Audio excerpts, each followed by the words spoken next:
Ray, when and how did you meet Bill? I believe I met Bill in 2010, and a year before, a guy told me, "Man, you have to meet this older guy I met." He was invited, in fact, by Renato to hook up with someone, and I hadn't met Bill until 2010 at a thing I was invited to, where a guy said to me, "Hey man, you have to come to this breakfast, and when Bill Iverson calls, everyone comes," right?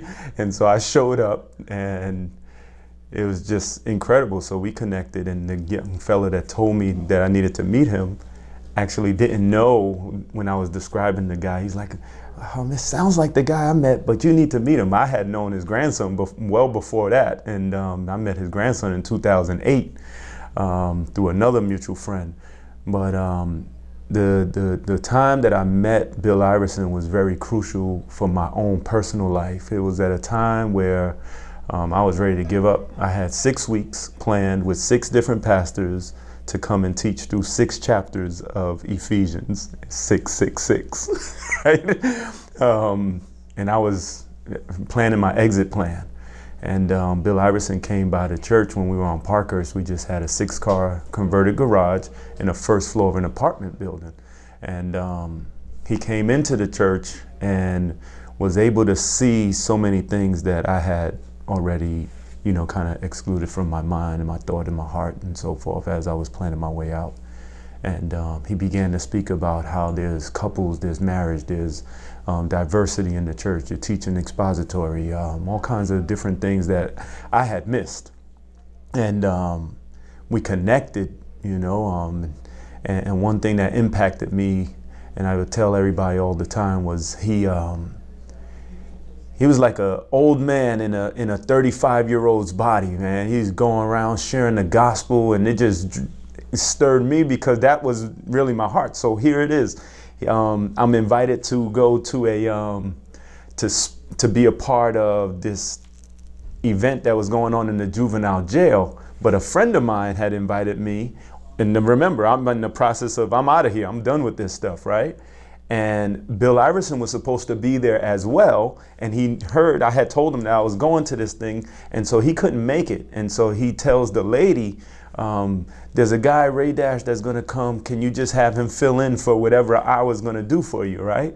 And so the guy I go with, the lady's calling me up, "Ray, Pastor Ray, can you come up and pray for this?" And I'm like, I'm supposed to just be in the shadow of this thing. Like, I'm not supposed to be in the front, but now I'm here like this crazy thing. And so that day was the opening of us being stirred just even back into juvenile and prison ministry for teens. And so that was a big impact in my life. And I tell you what, like, so he wanted me to go over to Trinity and stuff. That's where we pastor at now. And I'm saying, "Man, I don't want to go to the other side of the railroad tracks." Right? And I was like, "I'm good over here." I was in, you know, the belly of the beast over on Clinton Avenue. And he said, "God didn't call you to a section of Newark. He called you to the city of Newark." And I had to go in my prayer closet and say, "God, all right, what is this?" You know? And so through a course of some things, we began to pray. And the first day I went over to Trinity with my wife and I just praying. And a guy showed up there, and he was homeless, and he had a trench coat on, and he said, "Hey, you have a long sleeve shirt? Because the shirt I have on is it's starting to get too cold for this shirt." And he opens it up, and it's a jersey to a basketball tournament we were running up on Avon in Stratford. And I'm like, "Where'd you get that jersey from, dude?" And that happened again with the same guy with that same jersey when we went over there to pray with the leadership. And that began God confirming that we were supposed to be in that area. And so we've been there since 2014. This is coming up on our 4th year in April. And Bill Iverson is Pop to me, his grandpop. I love him dearly. He's special to me, and he's impacted my life in a personal sense. And I said to him, I'll tell you a little side story. He gave me a portion of his father's library. And I said, "Man, I want the picture, you know, of your dad, you know, so I can put it in the library when it's said and done." And so he gives me this picture of Daniel Iverson, and it's him ministering to his congregation, right? I said, Bill, there's no black people in this congregation, right? He says, yeah, but from that church, 13 ministers went out to minister to minority communities, and they've impacted and so forth. And then seeing the impact that he's made in Newark is just incredible, right? And so he's just been that special guy in my life. I always loved older people. I still read dead people's books. And he is a brother that has been in this city. I've gathered around older guys that were not connected to Newark, but having God bring someone into my life that had a heart for the city that he's called me to is just so special, man. He's so special, and he has a heart for doctrine, theology, you know, and that's what God has allowed me to be a part of. And so my life is indebted to the Lord, but God brought him in my life in a special way, and his family has impacted my life in an incredible way. So, can you tell us a fond or funny memory with Bill?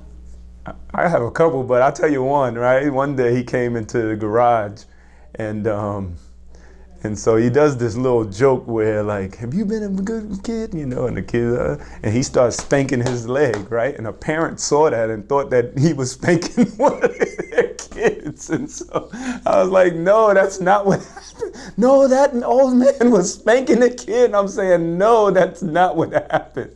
And they swore up and down that he was spanking them. And I already knew the joke, but they took it like he was really spanking a young kid. And so, yeah, stuff like that. He's always been a prankster, a jokester, and you know, he just got to enjoy his humor. That parent didn't think it was funny.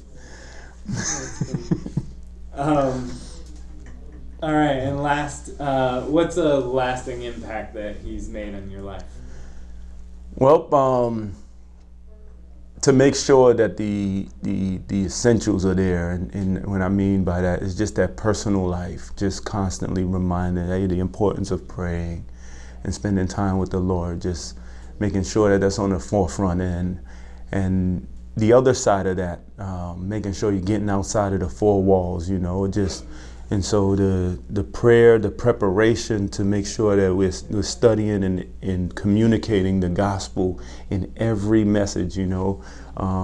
When I met him, it really challenged me because I'm an expository teacher. I come from a real sound place of worship, right?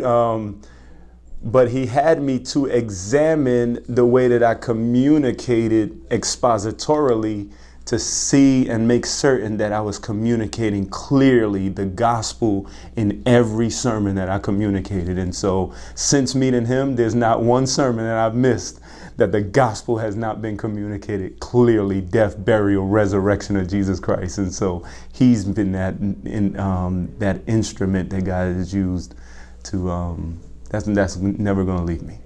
And so that's that. That's a good reminder. Yeah. Amen. All right. Well, thanks. Thank you.